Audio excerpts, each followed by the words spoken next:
start with the prayers, then we'll have a few minutes for generating a positive motivation in case we don't already have one. Settle down in the present, the here and now. Be as relaxed as possible. Let go of any tension.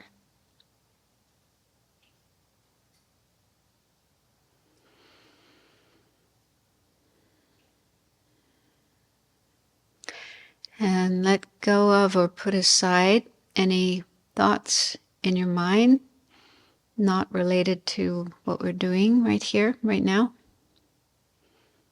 So wondering what's for lunch today, or what you're going to do when you get home, or something from the past. So put all those thoughts aside for now and decide to be as present as you can with what we're doing in this session. Really pay full attention.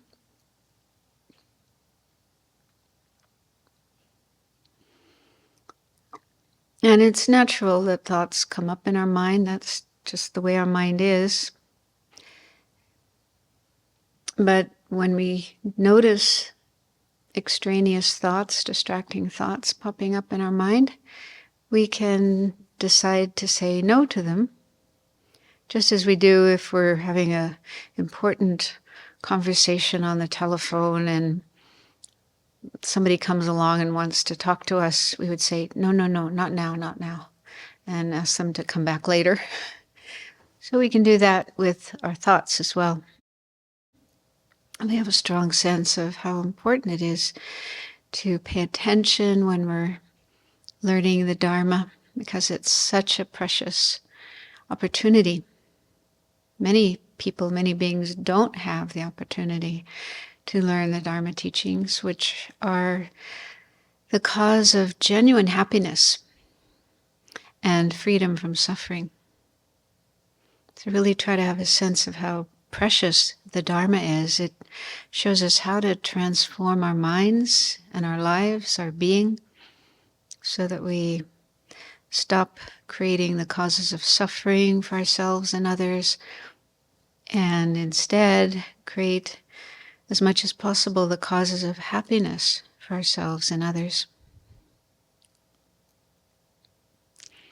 And that works both short term, like even right now we can find greater happiness by learning and practicing the Dharma. But in the full sense, within Buddhism, the real purpose of learning and practicing the Dharma isn't just for the happiness of this life, it's for the happiness of future lives and for higher goals, freeing ourselves from samsara, the cycle of suffering, dying and being reborn and experiencing problems again and again and again. And even more importantly, to create the causes for full enlightenment, the state of a Buddha, in which we are completely free forever from all problems, all causes of problems and suffering, and all afflicted, mistaken states of mind. And all positive qualities have been fully developed to the highest degree. And the whole purpose of reaching that state is to then help other people, other beings, all living beings without exception. So just spend a few moments trying as much as you can to generate that aspiration, wanting to reach enlightenment, to help all living beings. And if that's too hard for you, then you could find some other motivation about wanting to help others as much as you can in this life. So really try to have some kind of altruistic intention or motivation as your reason for being here.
So this morning I'll talk about the second point of the sevenfold cause and effect method for developing bodhicitta. And this is reflecting on the kindness of our mother and of mothers in general. And for some people, it might be more effective to switch the first 2 points and meditate first on the kindness of mothers, and then after that on how everybody's been your mother. Because for some people, their mother might be an enemy, might be a monster, someone that they put in that place when they're doing the equanimity meditation. So they don't have good feelings about their mother. They have problems with their mother. And so then if they're asked, oh, all sentient beings have been your mother, then, that will just bring up negative feelings towards all sentient beings. All sentient beings are enemies and monsters and so on. And that's not helpful. I think, in Tibetan society and probably in most Asian countries, people do have a sense of the kindness of their mothers. And so when talking about the mothers, that does bring up a really nice feeling. Oh, yeah, my mother, she's so kind. I love her so much. And so then for people who have that way of thinking and relating to their mother, then to start thinking, well, everybody has been my mother, then that would be helpful. But if you're the other kind of person who doesn't have such a good feeling about mothers or good experience with mothers, then this second point is helpful to contemplate the kindness of mothers. And just to warn you that this topic can cause a lot of tears to flow. And so you might want to have some tissues nearby. We have lots of tissue boxes around, so you can grab some tissues. And please don't feel ashamed about crying. I think in the Abbey's history, there's probably been, gallons of tears that have flowed. And no need to be ashamed. And also, we saw the story of Chenrezig the other night, that he cried. And I have seen His Holiness the Dalai Lama cry in public in front of thousands of people. He's teaching and he's talking about, the suffering of sentient beings, and he just starts crying. Not for long. He doesn't just sit there for hours, but, a few minutes of crying. And then he takes off his glasses and wipes his eyes, and then he starts again. But so there's nothing to be ashamed of about shedding tears.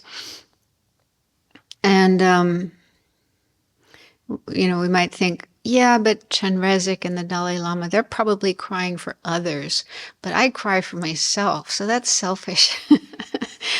But we have to start somewhere, because I think everybody does have kind of pain inside from, painful experiences in our life, and often in our relationships with our parents, and also with this particular topic, there's certain things we just never thought about with regard to our mother. I mean, we don't remember being a baby, being in her womb, being born, being a little infant. We don't have memories of that. So it's just not in our, memory banks what she did for us. And so when we start thinking about that, it's like, oh, I remember my own experience when I first heard this kind of teaching. I was in Dharamsala going to classes at the Tibetan library. And I don't remember, I'm sure I didn't cry in class. I would have been too, self-conscious to do that. But afterwards, I went for a walk in the woods, and I just bawled my eyes out because I just never thought about these things before. And instead, I just remembered all the things I didn't like about my mother, the things she did I didn't want her to do and didn't do what I wanted her to do, and so on. So those are the things that stuck in my memory. So it was just so helpful to contemplate, oh, she did all these things for me. Wow, wow. And I immediately wrote a letter to my mom and my dad and thanked them for all the wonderful things they did. And I apologized for being such a lousy kid. And I don't know what they thought when they got that letter. But it is important. It's so important to heal any relationship problems we may have with either one or both of our parents. Because I once heard Lama Yeshe say that if we do have any kind of problems with our parents, one or both of our parents, and we don't do anything to clear up those problems, we won't be able to make progress in our spiritual practice. And I thought, whoa, that's really important. And so I feel really, really grateful to Buddhism, the practices, especially this one of the kindness of mothers and fathers and so on, to help me be able to see their kindness and then heal that relationship. I mean, it was mainly from my side, my problems, not theirs. They didn't have any problem with me being their child, but I had problems with them being my parents. So, yeah, so it was just stuff in myself that I needed to clear up. But even if, there are cases of parents not being loving and kind, and sometimes even being abusive. But this meditation can still be helpful to heal that relationship. One time I was teaching and talked about this particular topic, and afterwards this man came up and wanted to talk to me, and he said that it's a very sad story. He said his mother was a really angry person, and she had a number of children, but she seemed to pick on him more than the others. She was just like really, really cruel to him when he was growing up. And then at a certain point when he was an adult, he just cut off communication with his mother totally. And he hadn't communicated with her for 20 years by that time. And then he said he heard that his mother was ill. By that time she was, getting old and was ill. And everybody had left her. I guess she was angry, such an angry person that everybody distanced themselves from her, including his father. So she was alone and had nobody to take care of her. And he said he felt this wish to, help her, reach out to her and help her. But he was still conflicted about these experiences he had as a child. And hearing about this meditation, he thought this might be helpful, to meditate on and be able to see that there was some kindness. I mean, even the fact that our mother gives birth to us, that is already a big act of kindness, because, we value our life, we value our body. And the only way that a human body can come into existence is in the womb of a woman, a mother. They can't be produced in laboratories or factories or anything like that, or any other kind of body. So it has to be the body of a woman. And women have the choice, yeah? If they get pregnant, they have the choice to keep the baby or not, have an abortion. And so the fact that our mother willingly, gave her body for our body to grow and develop and then be born and have a life, just that alone is an act of kindness. And even if she never did anything else for us from that moment on, just that itself is something to be grateful for, something to thank her for. So anyway, we'll go into the details of this meditation. But the point I'm trying to make is that it, even if you did have, difficulties with your mother, and there may have been good reasons for it if she was neglectful or abusive or whatever, and causing you a lot of suffering, it's still possible to work on that and come to see that there was kindness, there was some kindness, even if it wasn't there 24 hours a day. But there were things that she did, and I spoke to him about that, and he said, yeah, he thinks that's the case, that she wasn't always abusive. She did feed him and do things for him. So, yeah. So it may take time to work through whatever, unhappiness, anger, aversion that we may have, negative feelings, and heal those. We also shouldn't just deny them or ignore them. I mean, it is important to allow them to come to the surface and look at them and work with them. But it is possible to work through them and get beyond them and get to the point where we can feel grateful and then feel love and compassion and the wish to help our mother. I mean, in Buddhism, we're supposed to do that even with our enemies, those who, have harmed us or are trying to harm us. So there are methods we can use to let go of anger and hatred and feel love and compassion for them. And these may be people who never did anything kind to us, right? So if that's possible, if it's possible to do that with those who've harmed us, then certainly it's possible to do that with our mother and our father, who, even if they did do some harm, they also did a lot of good for us. So it's important to recognize that. Even if it takes years, even if it takes your whole life, it's worthwhile. And like I say, I feel so grateful that, these teachings and meditations were helpful for me to be able to get through my problems with my parents, and I'm grateful that they lived long enough that I was able to do that. So that, by the end of their life, I really felt love for them, and I could express that and show that. And so there was a good feeling.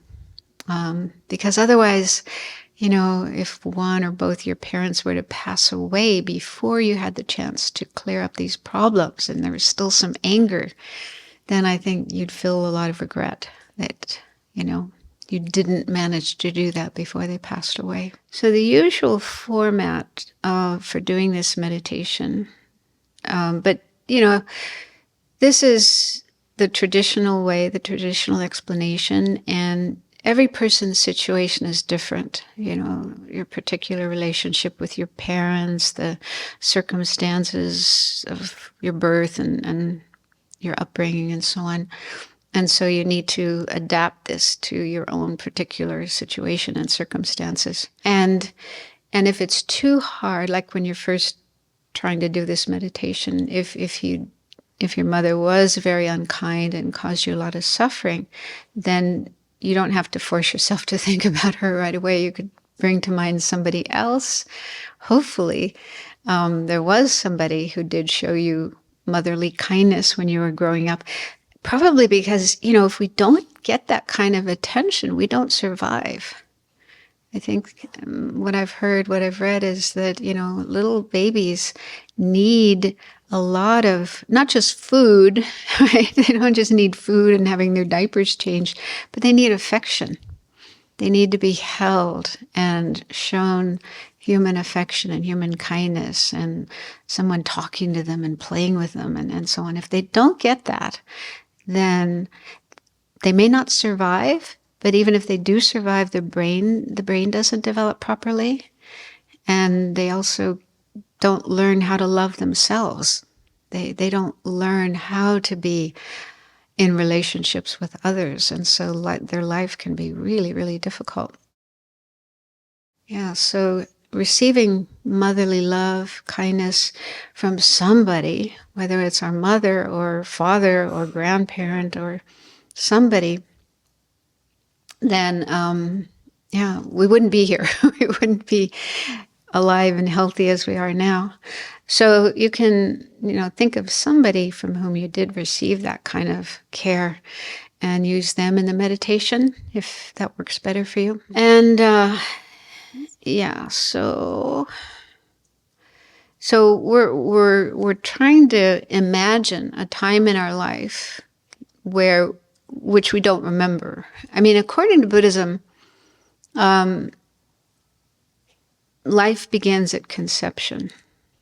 And at the time of conception, when the father's sperm and the mother's egg come together and it becomes a zygote, fertilized egg, a zygote, at that time, there's already consciousness present. That's the traditional explanation. And that consciousness came from somebody who ended their life, came to the end of their life. And at the end of life, consciousness, it's this kind of non-physical energy that just keeps going. It never stops. And it's aware, it's conscious. So the consciousness of somebody who passed away left that body, and usually there's a period of time called the bardo, the intermediate state, while one is searching for a new body to take birth in. And yeah, that's a whole other story, what happens in the bardo. But also karma plays a big role. To be born as a human being, we have to have the karma to be born as a human being as opposed to some other kind of being. We also have to have a karmic connection with our parents. So there needs to be that's not really elaborated. What does that mean to have karmic connection with our parents? But anyway, there needs to be this karmic connection with our parents to be born as their child. So then that consciousness that has that karma to be born as a human being and a karmic connection with our parents will enter the womb of the mother around the time of conception and is there present right from the beginning of life. Because according to Buddhism, without the presence of consciousness, that fertilized egg isn't able to develop and become a human being, a human body. So it's an essential factor, in life. So consciousness is there right from the beginning of conception, but of course it's not fully developed as now. We don't have all our faculties and so on. Well, although it depends, a highly accomplished person, someone who's developed their mind to a very high degree, is said to be able to have awareness of being in the womb and know where they are and what's going on and so on. But I think for most of us ordinary beings, it's just a blur, a very basic state of awareness. But anyway, so consciousness is present in the womb right from the beginning, and but yeah, we don't remember that. Most people don't remember that. But we can imagine knowing what it's like to be a mother and to give birth. Are any of you mothers? Any of you? Okay, so maybe you can share some of your experiences later, because I think most of us here haven't had that experience of being a mother.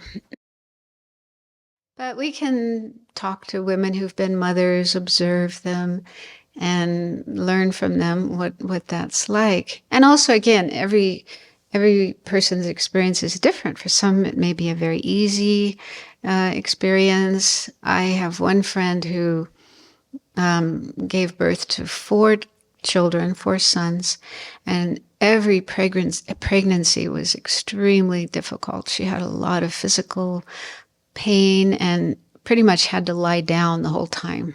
So she wasn't able to just do her normal activities. And Yeah, it was really hard. So, there isn't one experience that's the same for everybody. But in general, there is discomfort, I think. Physical discomfort, nausea, isn't it? Morning sickness, nausea. And that could be mild or severe. And then as the baby gets older, then it's moving around and kicking. I don't know if is that painful? No? I would imagine. I know my mother was very, very loving. That's all she wanted to do in her life, was to have babies. That was her big dream.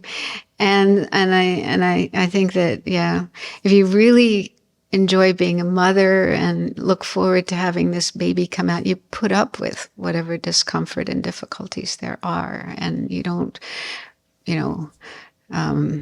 complain and moan and feel sorry for yourself, because it's what you want to do. So there could be physical discomfort, physical difficulties, and also making adjustments in your lifestyle. Certain things you can't do, you shouldn't do if you really care about the baby, like, exercise. Certain types of exercise that are really violent might be not good for the baby. And also diet. I don't know, but my mother told me that the doctor advised her to eat yogurt, and she always hated yogurt. But she forced herself to eat it because she thought that's good for the baby. So certain things, it's best to be avoided, and other things are recommended that you may not really want to eat, but you eat them anyway. So there's adjustments that you make in your lifestyle. And then, of course, your body's changing, getting bigger. You have to change your clothes, different clothes, and so on. So just to think of our mother, try to imagine our mother at that time in our life, when she was pregnant with us, growing inside of her womb, and what she went through, what she put up with. And yeah, the point is to feel a sense of appreciation. Because again, if we value our life, if we see that, wow, I'm really fortunate to be alive. And in Buddhism, you've probably heard this, it's said that having a human life is extremely fortunate, extremely precious, because it's the best situation in which we can learn the Dharma, practice the Dharma, and at least start following the path to liberation and enlightenment. And compared to all the other beings in the world or in the universe, it's relatively rare to have a human life. There's many more animals and insects and fish and birds. And then there's beings in other realms as well. So compared with other types of beings, humans are rare. And among human beings, having a human life with all the qualities, all the ideal conditions to be able to learn the Dharma and practice the Dharma, we need a healthy body. We need, enough resources to be able to survive, and then access to teachings and so on, which isn't always possible everywhere in the world. Some countries it's severely restricted by the government or by the location or whatever. So if you do that contemplation of the precious human life and get a sense of how fortunate we are to have this life, then it's important to realize where it came from and the role that our mother played. We wouldn't have this life if it weren't for her. I mean, of course, our dad played a role too, but it's mainly our mother, because she's the one that carried us in her womb. And so that period lasts up to 9-10 months, unless, what's that term?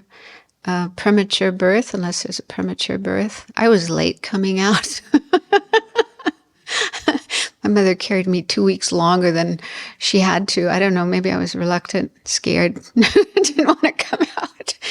want to stay in here. It's nice and cozy. Yeah.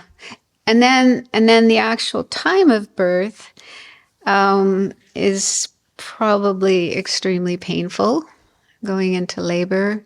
And it's not just for a few minutes, but sometimes hours. I've heard of 24 hours, 48 hours of labor. And that's a time of a lot of pain, right?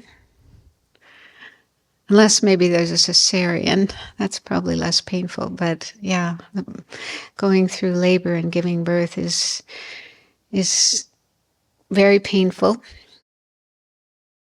And also, I would imagine maybe there's some fear, some anxiety, because sometimes things go wrong. Yeah, something might go wrong in the process of the birth. Baby may not come out in the right way. And of course, sometimes babies die. Even now, with the amazing technology and medical facilities that are available, it still happens that the baby doesn't survive. Sometimes the mother also doesn't survive. Sometimes she dies. So both baby and mother are kind of in this dangerous situation.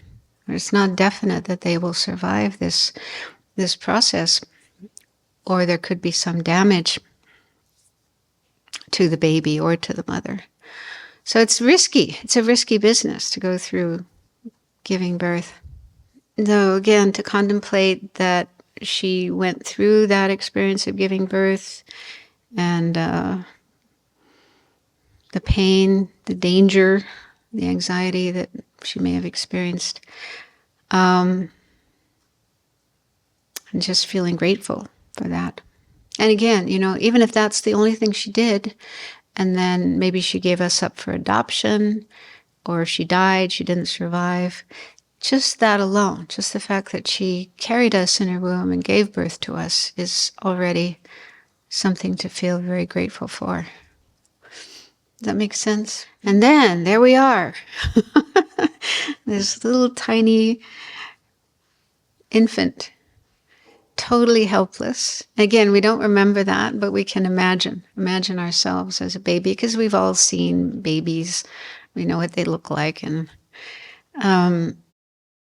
yeah, their condition, their situation. When we think about it, in the teachings, they say a newborn baby is like a little bug. Not in a negative sense, but, very helpless. Sometimes you see little bugs lying on their back, and they're waving their arms and legs in the air like they can't turn over. So we were like that too. All we could really do on our own was lie on our back and wave our arms and legs in the air and cry when we were hungry or frightened or whatever. But other than that, we couldn't do anything. We couldn't move around by ourselves. We couldn't turn over, and that comes later, being able to turn over and start crawling. But in the beginning, probably for the first few months, the baby is really, really helpless, totally dependent on others, and unable to survive. So we wouldn't still be here today if people hadn't taken care of us at that time. And it was probably our mother, but again, your own situation might be different. Nowadays, fathers are taking a more active role in bringing up children, but in the old days, usually they were the ones who went to work, and mother stayed home and took care of the baby. So again, really helpful to contemplate our mother and try to imagine her taking care of us. And what I've heard is taking care of a baby really is a full-time job. It's not like 9 to 5, and then you can knock off. It's all day long. I mean, when the baby's asleep, they do sleep a lot. So when the baby's asleep, then you can, relax and do other things. But as long as the baby's awake, then you need to feed the baby and change their diapers and hold them, because they do need that, and talk to them and play with them and so on. And it's 24 hours, because every couple of hours, even in the night, the baby will wake up and start crying, and the mother has to go and feed the baby. So you probably don't get a good night's sleep for at least a year, or more, in that, first part of our life. Yeah, so again, really helpful to think of ourselves as this very small infant, very, very helpless, very needy, very dependent, and all the things that our mother did for us over and over again. Not exactly exciting work, especially changing diapers.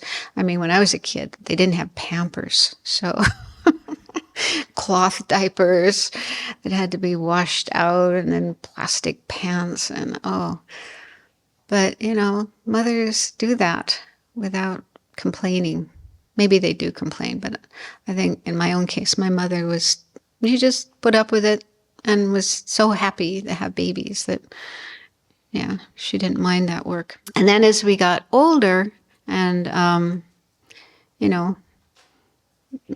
were able to be more active, and our mother is probably also our first teacher. Because, there's so many things we do now that we just take for granted. Being able to talk, for example. Being able to walk and put on clothes and shoes and comb our hair, if you have hair. And all the things that we can do. We didn't know how to do those things when we first came along, and we had to learn them. And it was most probably our mother who taught us. Our father and other family members may have taught us as well. But so she taught us all these basic skills that we now do so easily without thinking. And, she may have had to repeat the same things again and again and again before we got it, before we learned. And she probably did that with a lot of patience. When I observe mothers with their babies, I'm just amazed at the patience that they have. I guess you find it in yourself because of your love. You have so much love for your child that you are willing to put up with all of this. But they sometimes lose patience. We also have to realize that mothers are not enlightened beings, probably, most of them. They're not Buddhas, and so they still have afflictions, delusions, and have anger just like we do. Anger and impatience and attachment and this and that. And being a mother is a hard job. It's very kind of stressful and demanding. And so, if our mother does sometimes get impatient and speak in a impatient way, or even yell at us or hit us, well, we need to remember, she's just a human being subject to human failings and mistakes. And try not to hold those against her. Try not to focus on those and ignore all the things that she did do. And probably if we make a comparison of how many times she was kind and how many times she was impatient, probably the kindness far outweighs the impatience. And then as we got older, she was again helping us with things, learning how to walk, learning how to speak, say words, and starting to dress ourselves and learn how to use a spoon and, put food in our mouth and drink from a cup. And there's probably a lot of, again, I've observed, babies sitting in their high chair, and there's just like food all over the place, all over them, and all over there. So, it's a messy business, teaching a baby how to eat. And again, all the things that we can do now, brushing our teeth, and also reading. I don't know about other people, but partly because I had an older brother who was like my hero, and he was 2 years older than me, and I wanted to do everything he could do. So when he started going to school and coming home with books and reading books. I wanted to do that too. So I think I must have insisted that my mother teach me how to read. So yeah, so she taught me the alphabet, and I learned how to read even before I went to school. And probably nowadays, I think mothers are teaching their children things quite early on. Oh, now there's play school as well. And in my time, there was just kindergarten, but not preschool. But now there's preschool. So sometimes kids, even when they're just 18 months old or 2 years old, are already going to a school. But again, mother needs to, take them there, pick them up afterwards, sometimes spend time in the school, with the child to help them adjust. So again, depending on your particular story and your conditions of your life, then you can just think about that and try to imagine your mother helping you in all those ways. And then when we did start going to school and coming home with homework to do, mothers often help their kids with their homework, and even just making sure that we do it. We may not really want to do it. We want to go and play, but she wants us to succeed in school. So, encouraging us to do our homework. And so by that time, we're starting to be more independent, spending more time with friends, not so much at home. But again, mother often helps by driving us, here and there, to friends' houses, picking us up afterwards, or music lessons, or Cub Scouts, Girl Scouts, or whatever. Lots of activities that we get involved in, but can't get ourselves there. So it's often the mother who does the chauffeuring. And then also cooking meals for us, making our lunch to take to school, washing our clothes and so on, doing all the housework. And it's also, I think, helpful to think that even though a mother does so much work, and it's often, long hours, especially in the first few years of life, she doesn't get any pay for that. Most people, when they do work, want something in return. They want a paycheck. There's no payment for mothers. Nobody, as far as I know,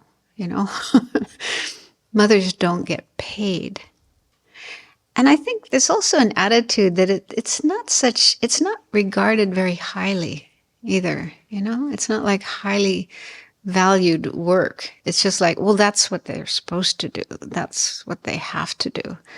Almost like we take it for granted that,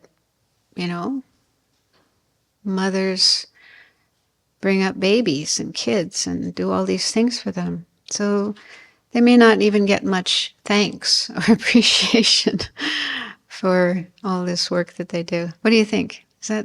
Maybe that's changing now, I don't know. But as far as payment goes, who's going to pay a mother? Yeah, baby doesn't have any money to give. I don't know if the government, I don't know, maybe in some countries there's some, funds that the government gives, but probably not very much. But that's really good to think about. Yeah, she did all that work for me and didn't even get paid. And maybe I didn't even thank her. Yeah. I remember as a child, except on Mother's Day.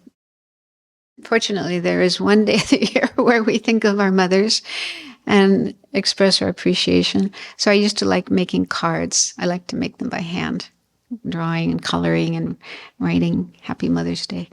But at other times, when she didn't do what I wanted her to do, I would get angry at her. And I even had thoughts like, well, I didn't ask to be born. You're the one who brought me into this world. You made me, so you should do these things for me. I'd never said that. I never, spoke those words, but they were in my mind. And now I feel a great deal of regret for having that attitude. But yeah, I may not be alone in that. So it may be that others have had that kind of thought too. And then even as we got older and, more independent, we probably still lived at home and relied on our mother to do a lot of things for us, like meals and laundry and driving us here and there until we got our own license. And also emotional support.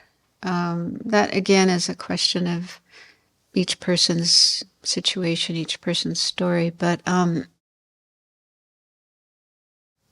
we have problems, at school, other kids may be mean to us, or our best friend says, "I don't like you anymore." And so hurtful things happen, painful things happen. Or physically, we fall down and cut ourselves, hurt ourselves. And so at those times, we probably run home and get help from Mom. And usually she's there for us. She loves us.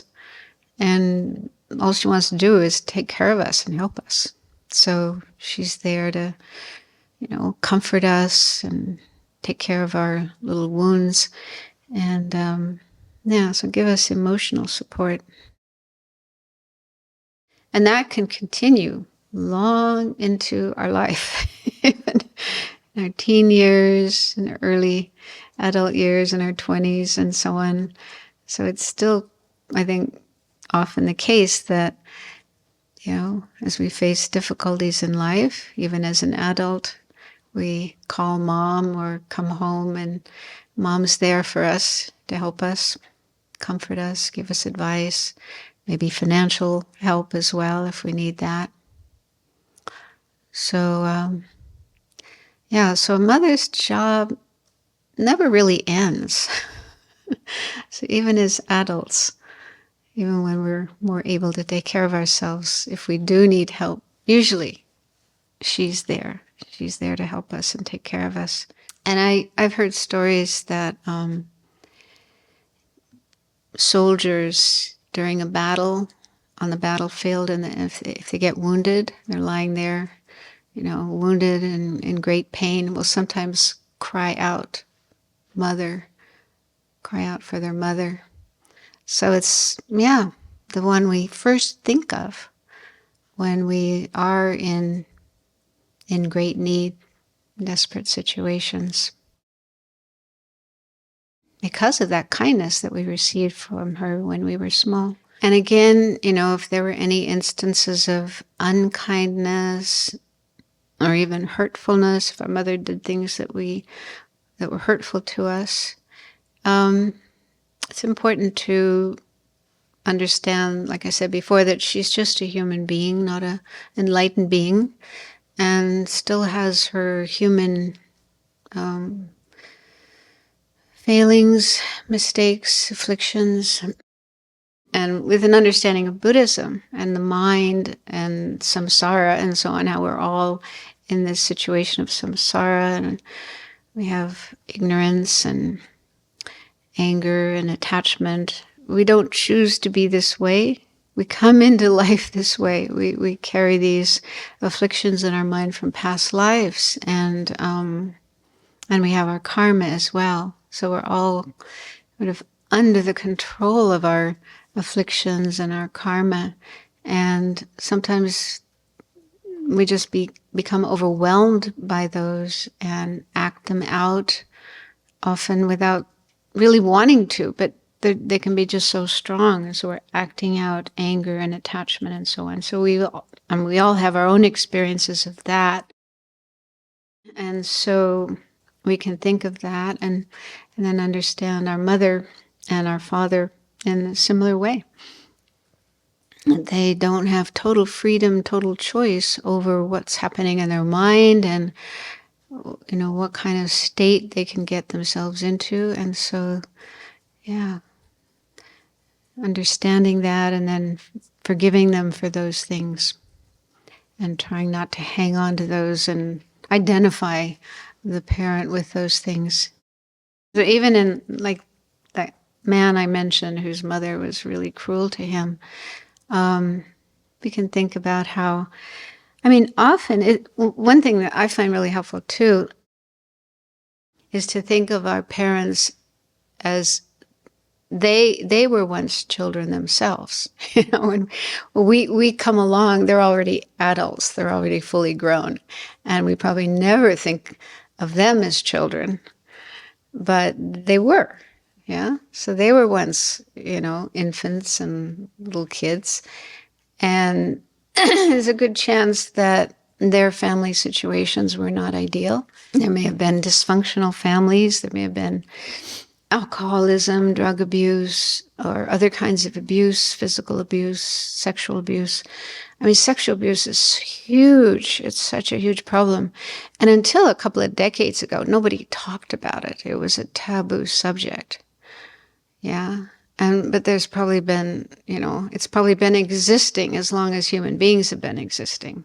So probably lots of little kids were abused sometimes by their parents or their family members or neighbors, but they didn't have the chance to talk about it. They didn't know how to talk about it. Nobody would listen if they did try to talk about it. So they had to just bury those feelings. So it's quite possible one or both of our parents went through really horrific experiences as children, but never had the chance to talk about their experiences, receive therapy, because that's, again, pretty recent, just the last couple of decades. Psychology therapy has been more accessible, but it wasn't, 50 years ago, 60 years ago, or whatever. So that can be really helpful too, is to maybe try to find out more about your parents and their families and their childhood. What was that like for them? I know that was really, really helpful for me. My father had a really rough time as a child, and so that helped me understand why he was often very angry and depressed, and had some difficulty showing love. So I used to hold that against him. But when I found out about his life in his family, then, it really melted my heart, and I was able to feel a lot of compassion for him and understanding why he was the way he was. So that's also really helpful to do that kind of investigation and contemplation. And even if your parents didn't have, abuse or other traumatic things in their childhood, but still they did have that experience of being a little kid. And it is hard being a little kid, for everybody. Growing pains. We have this expression, growing pains. So yeah, being a little kid and finding your way in life and, at school and so on. So it's tough. So just to think of our parents as, that they went through that experience. They probably, experienced a lot of hurt and a lot of tears and a lot of, pain. So that's really helpful to deal with any unhappiness we may have or anger that we may have towards our parents for for their failings, and also just contemplating the difficulties of being a parent. Some of you have that experience, so you know what it's like being a parent, and it's not easy. And the long hours, the physical work, tiredness, and kids can be difficult. A lot of crying and a lot of poo and vomit and unhappiness, and sometimes you see little babies, pulling their mother's hair and screaming at them. And I remember once being in a shopping mall, and there was this mother with, I think she had one baby in a carriage and another toddler on her, on the side, and the baby in the not carriage, but stroller. Baby in the stroller was just having an absolute tantrum, screaming, red in the face, and the mother was trying to, calm the child, but nothing was working. I don't know what was going on with the child, but yeah, it was, wow, really, really hard. So, yeah. So we may have given a lot of hardship to our mother. Again, not intentionally, but just our karma and our afflictions sometimes just take over our mind, and we throw tantrums, and they have to put up with that. They can't sort of bring us over to the neighbors and say, will you take care of this kid for a while? He's too much for me. Yeah, so families, childhood, raising kids, not easy.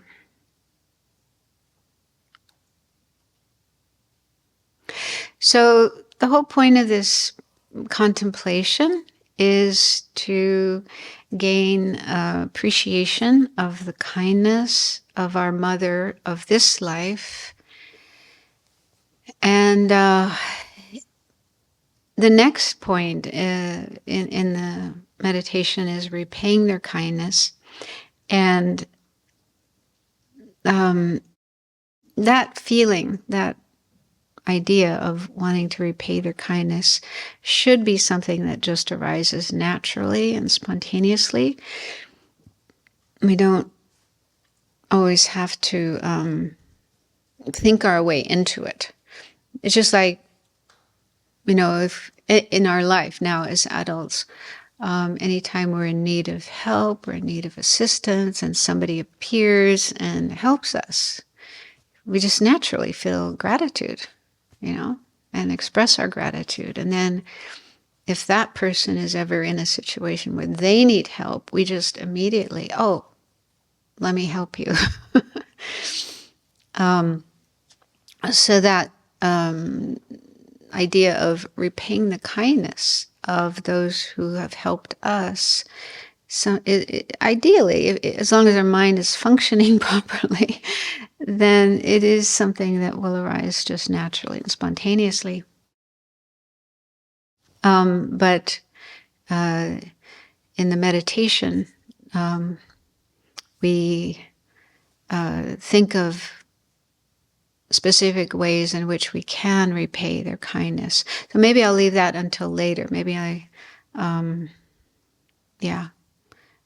go back to this. Do any of you have any questions about this particular topic of the kindness of mothers before I move on? It's kind of self-explanatory.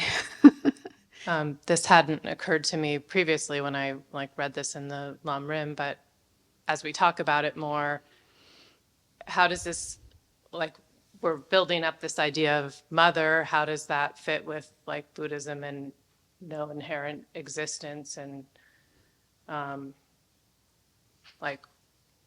we're strongly defining this idea, it seems like, or concept. And I know it's for a purpose. Yeah. So, that's a good question.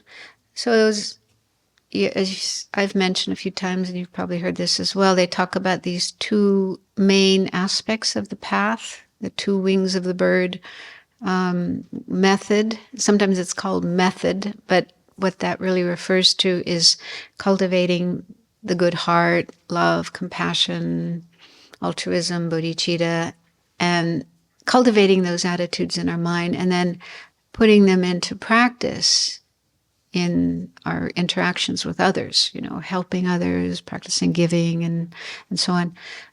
So that's the method side of the path. So that's what this is all about, is cultivating that side of the path. But we do need the other side of the path, wisdom.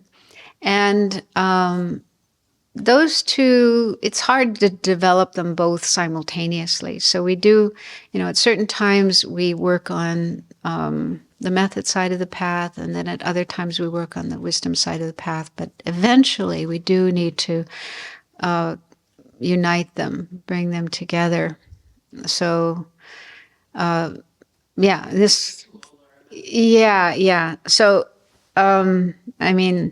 I still have difficulty with the wisdom side of the path, but I'm working on that. And, eventually you do understand and even realize, you have actual realization of the emptiness of inherent existence or true existence of yourself and others, all living beings, and everything that exists, all the things in the world around us, and so on.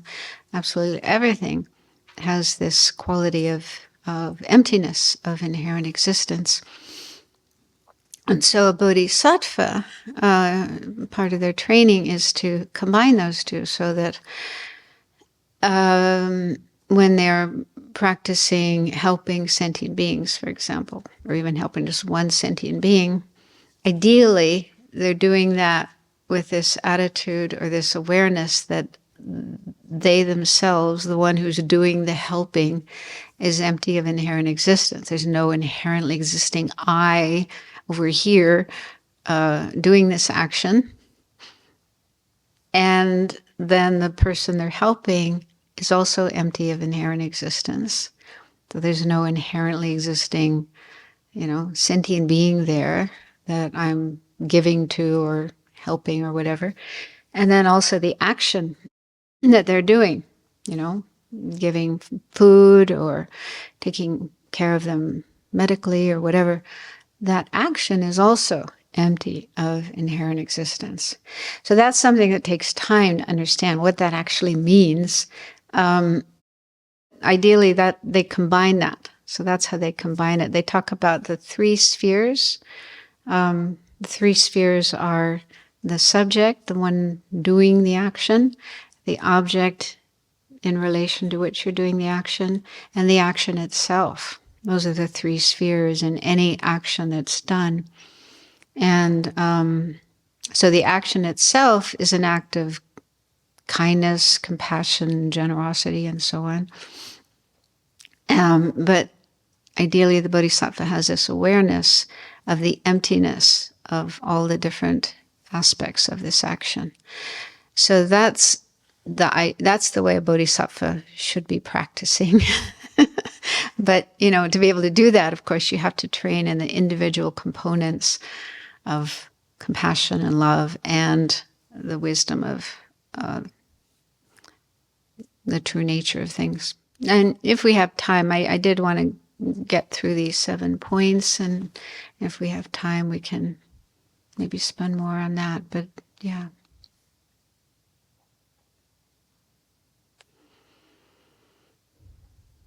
But that helps too, because, there's, I guess, some danger that in doing this kind of meditation, attachment could come up, strong attachment. Because, in most of our relationships, there is this mixture, this mingling of love and attachment, and it is hard to disentangle them.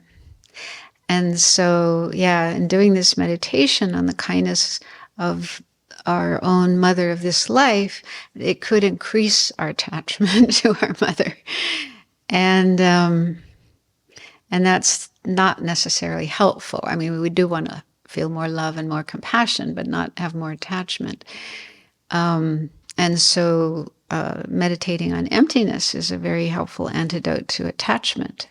Just like, okay, where is this mother? Is there something I can point to as mother? It seems like that. Yeah. It seems like there's something real over there that we could point to as being mother. But in the meditation, one of the meditations for understanding emptiness, we're supposed to start this with ourselves and look for our I, try to find something within ourselves that we can point to as being the I. And if we do that, practice properly, we won't find anything. We can't actually find anything there. All we find is just this composition of physical and mental things. All the different parts of our body, all the cells and atoms and tiny particles of our body, and none of those is an I. None of those is something we can point to and say, that's I. And then there's our mind, which is also a mass of many different types of thoughts and emotions and perceptions and changing all the time. So again, if we look at our mind carefully and try to find something we can point to as being our I, then nothing there as well. And there's nothing else besides that, besides this body and mind that we can point to as being the I. So then you get a sense of the emptiness of this seemingly real solid I that, seems to be here. So gaining experience with that with your own self, then you can also use it for others. Okay, so where is this mother who gave birth to me and took care of me and has been so kind to me? Try to find something you can point to as being the mother. And yeah, if you do it properly, you don't find anything. That doesn't mean there's no mother, there's no I. We do exist, but just not in the way that we normally think and normally perceive. We exist as just a mass of physical and mental components. In Buddhism, they call them the aggregates. They're just a mass of constantly changing aggregates, mind and body, that are labeled I or Mother or John or Mary or whatever, just labeled or named that. So that will help decrease the attachment, because you don't find any target for your attachment, nothing to be attached to. Yeah. But I think that's hard, and that, it takes time to learn about emptiness and how to meditate on it. But I think other things are easier and still very helpful, like impermanence. Yeah. So just, okay, there's this person who gave birth to me and brought me up and so on, my mother, but she's changing all the time, never the same from one moment to the next. She's not going to be there forever, something impermanent. So contemplating that is also helpful to decrease attachment. How can we be attached to a person who's going to go out of existence? I mean, it does happen when you really think about how she's not going to be there forever. She's going to disappear at some point. Then it doesn't make sense to have attachment, because attachment says, I want you to be there forever and never go away. So it's just totally opposite way of thinking. And I think, too, that the contemplation of how all beings have been our mothers is helpful to reduce attachment to the mother of this lifetime. Yeah? So if we think, okay, we do need to recognize the kindness of our mother, our present mother in this lifetime. We do have to have that awareness, not ignore it or deny it. But then the point of that is to recognize, or not recognize, but to contemplate that everyone has played that role. Everybody has shown that kindness. So the meditation continues after thinking of the kindness of our mother of this life. Then we think of other people, like our father. Okay, he was also my mother in some other lifetime. And my brother, this sister, that. So all the people in my family, my grandparents, my aunts, my uncles, my cousins, every single one of them has also been mother to me in a previous life. Everyone has shown me that kindness.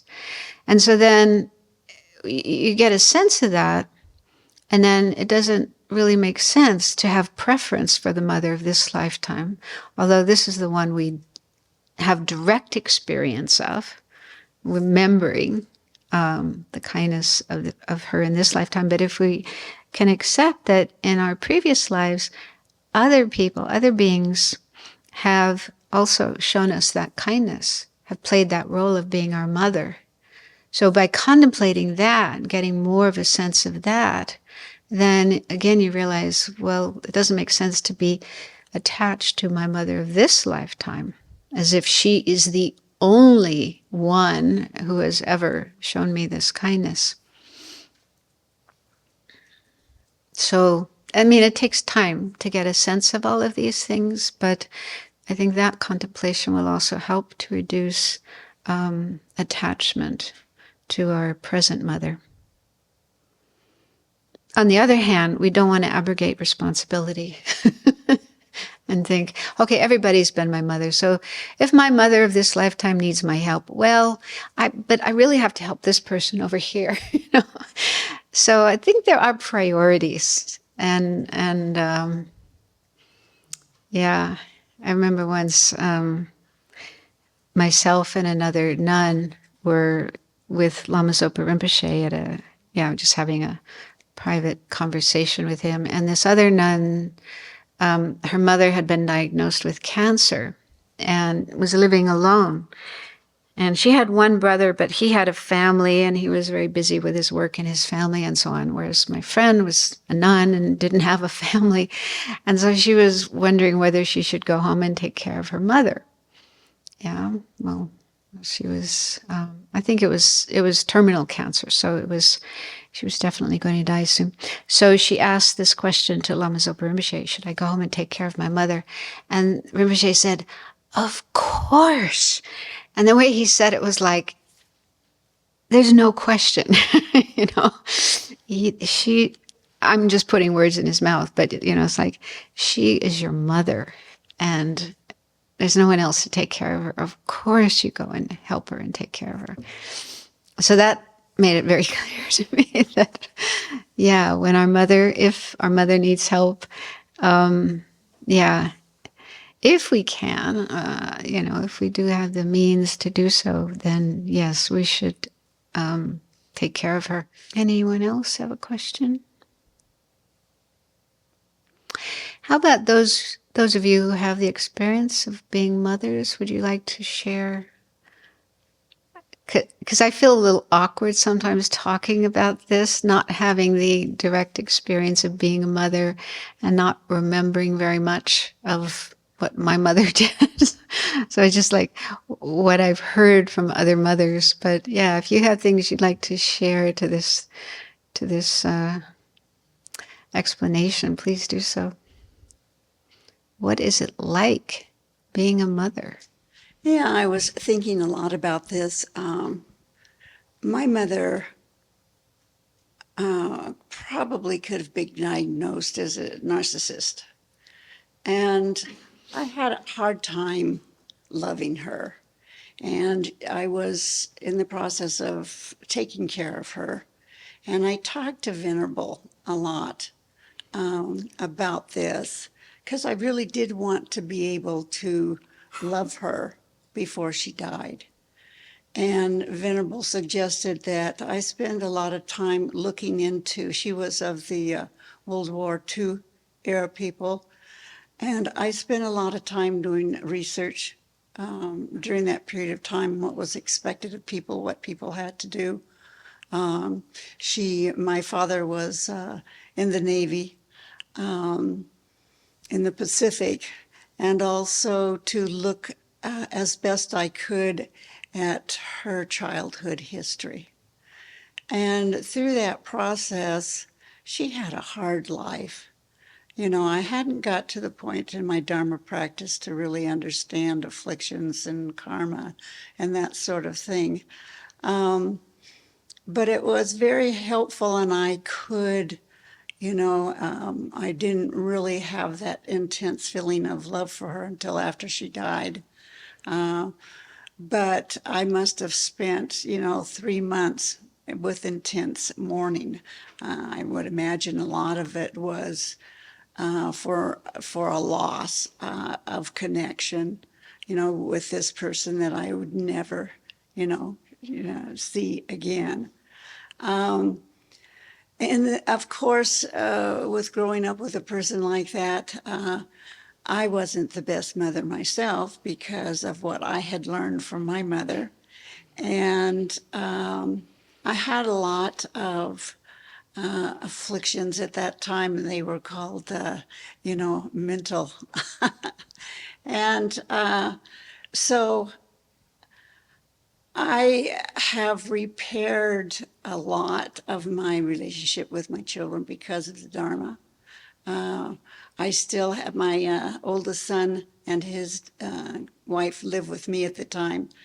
And there'll be times when I push my buttons, my son's buttons, and I get this big flare up, And thanks to the Dharma, I'm able, to just let it pass.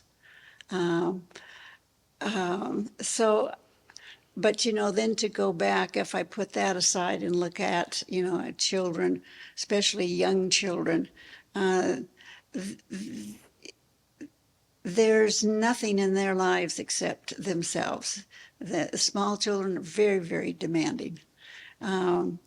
And they're right in the moment, and you can't go, I need a timeout. You could go sit in that corner and play for a while. And they don't do that. They're still there. They're still needing things. And everything that you said, I could identify with. But one of the biggest points that came to me why, we talk about, I'm sure all of us somewhere have mother issues, but even though as, well, I don't know what to say, but as with my mother as being so difficult to be with, I was an only child, is that I knew at the end of her life that she had always loved me. But I never knew it because of her action. And so I think, and the same way with me, I know that there are instances where, my kids are doing the same thing that, that I did with my mother. But there probably, as far as human love, there isn't any more love that I have than for my children. There isn't what? There isn't any deeper love that I have for anyone that has been in my life than that children. So I don't know if that's characteristics of, mothers that look at themselves as not being the best of moms. But I was just thinking, maybe the Buddha knows something more than we do, that even though action doesn't show that love, but it's still there. And I had never really had that thought. I was just kind of contemplating, knowing my mom did love me, but never was able to show it. So I think it's very capable for moms to maybe not have been in action the best of moms, but on the deep end, there is that deep love that doesn't fit any other category other than being a mom. So thank you for giving me the opportunity to express that, because that's been, on my mind. Yeah, so it's an interesting topic. I don't know how many of you know Robina or have met Robina, Venerable Robina. And one time, a bunch of us in Missoula were sitting around complaining about our mothers. And she comes in and goes, "Well, none of you are dead, are you?"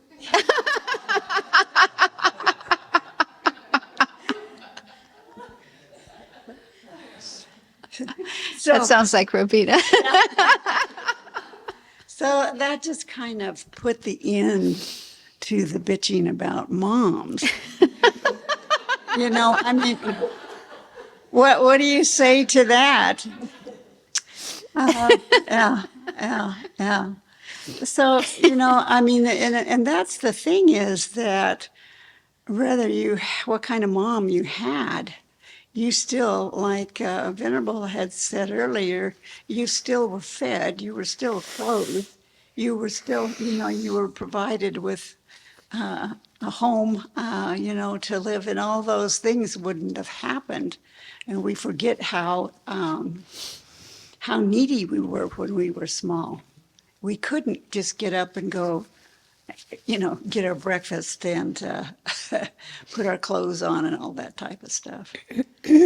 So anyway, thank you very much. That's the end of that story. Thank you. That was really nice. Very helpful. There's a few minutes left. One of the other mothers like to say something? Actually, I guess what I would like to do is talk a little bit about kind of the interdependence part of having a child, And that's really difficult because as a mother, I really, really wanted to have a child. And so then you get this baby and you're dealing with it as best you can.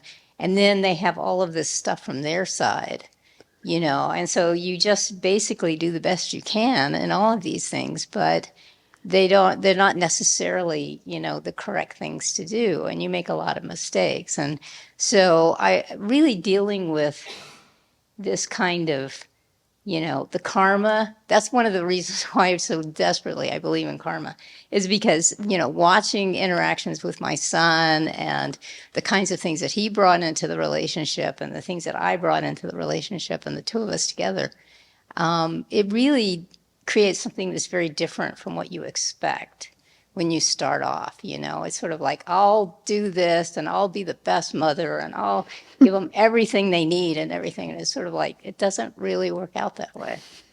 So it's really a struggle. But on the other hand, I don't want to make it sound like it's terrible. I mean, but it's also very rewarding. And I have to say with Sarah too, it's one of the best things that's ever happened to me in my life, And so for me, it was definitely something worth doing. But boy, those expectations, they'll knock you down every single time. And so it is difficult. And so it really gave me, I think, a perspective on my own mother, my own parents especially, of how difficult that relationship of parent and child really is. So thank you for sharing.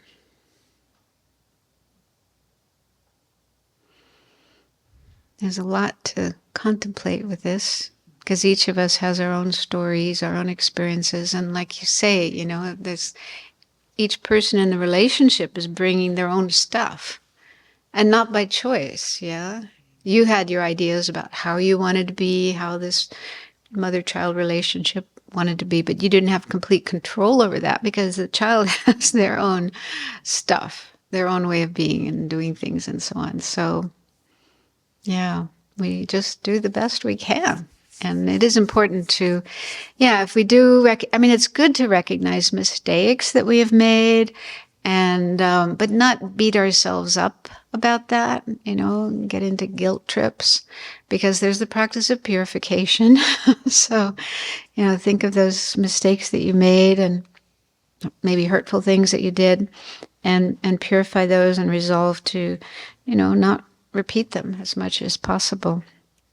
But then, let go, forgive yourself, and move on. We can't change the past. That's really important to realize, to accept that we can't go back and do things over. We can't change what has already been done. But we can change from now on. From this time on, going forward, we can make changes. So we can learn from past mistakes and try not to repeat them. But, we might still repeat them sometimes, but at least try to, do things better from now on. So face forward and not always at the past. Okay, so let's dedicate the merit, the positive energy.